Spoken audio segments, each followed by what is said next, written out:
It was a dark Friday in Jerusalem. Heavy clouds loomed over Golgotha, the hill where 3 crosses had been raised. Below them stood a Roman centurion named Longinus, performing a duty he knew all too well, overseeing an execution. But this time, the man being crucified was unlike any he had seen before, Jesus of Nazareth. To Longinus, it was just another assignment. He had witnessed dozens of executions. He had heard the screams, the curses, the desperate pleas for mercy. But this man, he didn't scream. He didn't beg. He didn't curse. He remained hauntingly silent. And his eyes, they weren't the eyes of someone afraid to die. They were the eyes of someone who knew exactly what was happening. At the 6th hour, darkness covered the land. And by the 9th hour, Jesus cried out in a voice that pierced the soul, my God, why have you forsaken me?" Then he gave up his spirit. At that exact moment, the curtain of the temple was torn in two and the earth began to shake.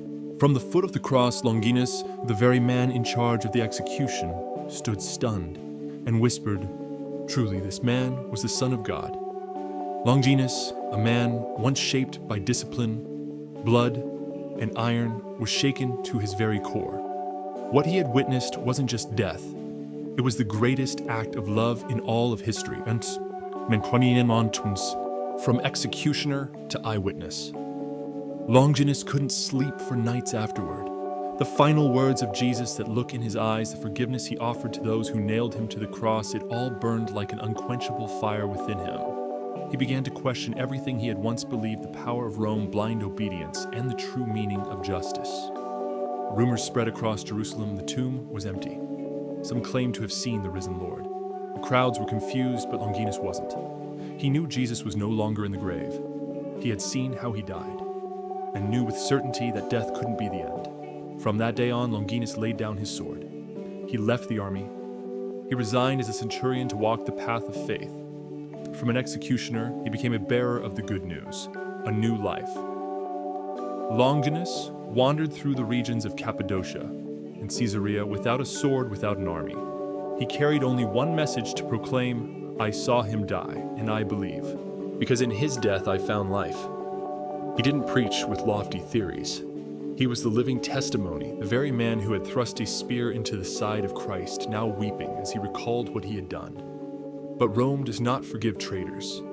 Longinus was arrested, interrogated, beaten, and threatened with death. They gave him one final chance: renounce his faith. But Longinus, the one who had stood at the foot of the cross, could not deny the truth he had seen. And so, on a barren hillside, Longinus was beheaded. But he did not fall like a criminal. He died like a witness, his eyes lifted to heaven, repeating the very words of the one he once pierced: "Father, into your hands I commit my spirit."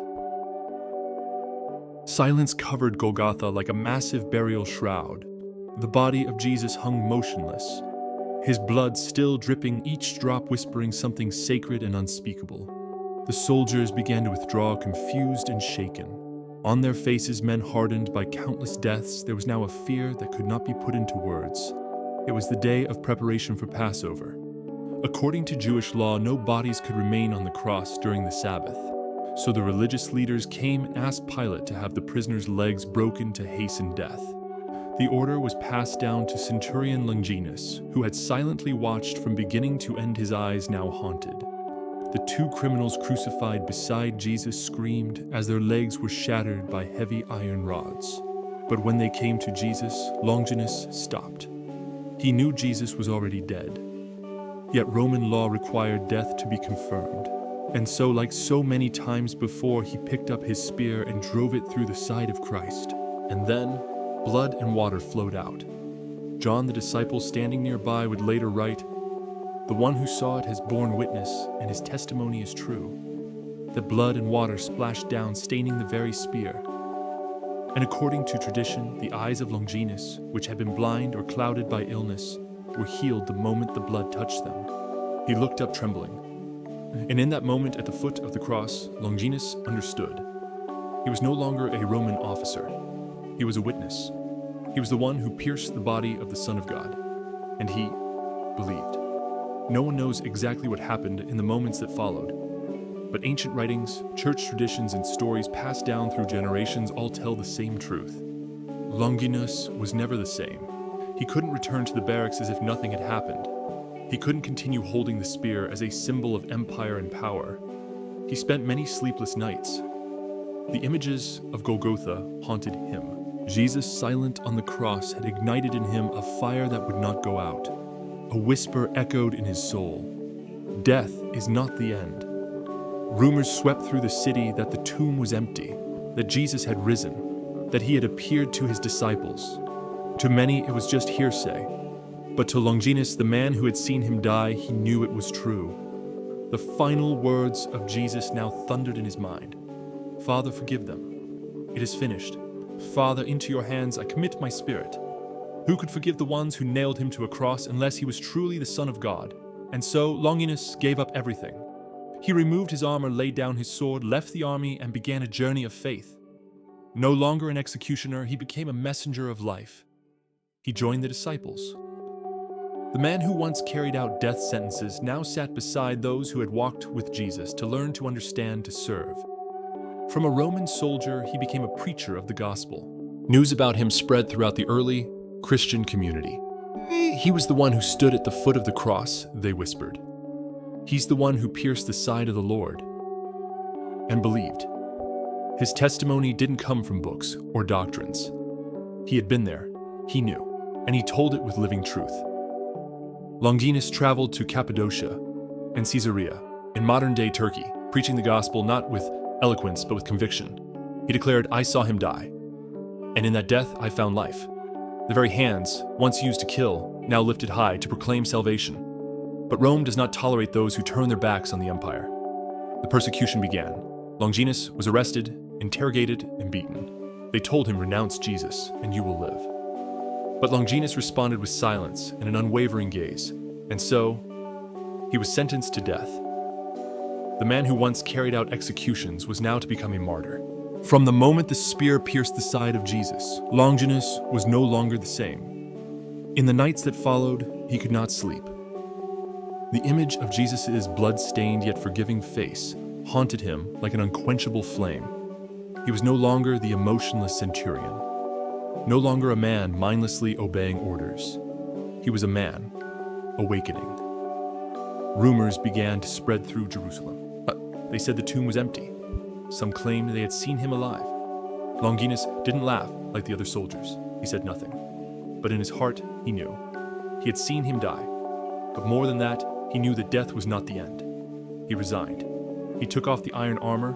He laid down his sword, an act of betrayal to the empire, but an act of obedience to the truth. He left the army and stepped into a new path, the path of a witness. Longinus traveled across lands Cappadocia, Caesarea, and distant regions beyond the borders of Judea. Wherever he went, he told the same story, I saw him die. But I know in that death I found life. His testimony did not come from books. It came from experience. From the look in Jesus' eyes as he endured humiliation, from the cry, Father, forgive them, in the midst of unbearable pain.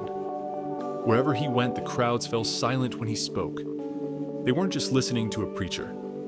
They were listening to the man who had once crucified the Son of God and had been forgiven. But the Roman Empire had not forgotten him. To them, he was a traitor. A centurion turning his back on Caesar was unforgivable. The persecution soon followed. He was arrested, beaten, and commanded to deny his faith. But Longinus, no longer a soldier, stood firm. He was not afraid, because he knew the one he believed in was real, and he could not deny the truth that had forever changed his life. The day of execution arrived. They led him out of the city. A lonely hill much like Golgotha. There were no nails, no cross this time. It would be the sword. Longinus bowed his head, not in fear, but in reverence, and his final words were, Father, into your hands I commit my spirit. He did not die as a soldier, but as a martyr. His tomb in Cappadocia became a holy place. They say miracles began to happen there. The blind received sight. The sick were healed. Not because he was a saint, but because he believed. The church calls him Saint Longinus, the first Roman soldier to believe in Jesus, the first to die for his name. But he was not alone. There were 11 more. Peter, who denied Jesus 3 times, was crucified upside down. John, the beloved disciple, lived the longest but was exiled to a barren island.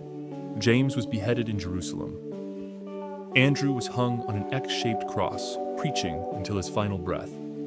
Philip Thomas, Bartholomew, Matthew, Simon Thaddeus, and James the Less all died for the name of Christ. None of them were rich. None had armies. None held weapons. They had only one thing: faith. But with that faith they conquered the world. From the dusty streets of Jerusalem to the farthest corners of the empire, these 12 men carried one message, a message of love stronger than death, of a light that could never be extinguished, and of a man who died, but now lives again. Longinus was the first among them, the first to believe in the midst of blood and darkness. And his story reminds us no one is ever too far from grace. Even the one who pierced the body of Christ can become the one who is saved.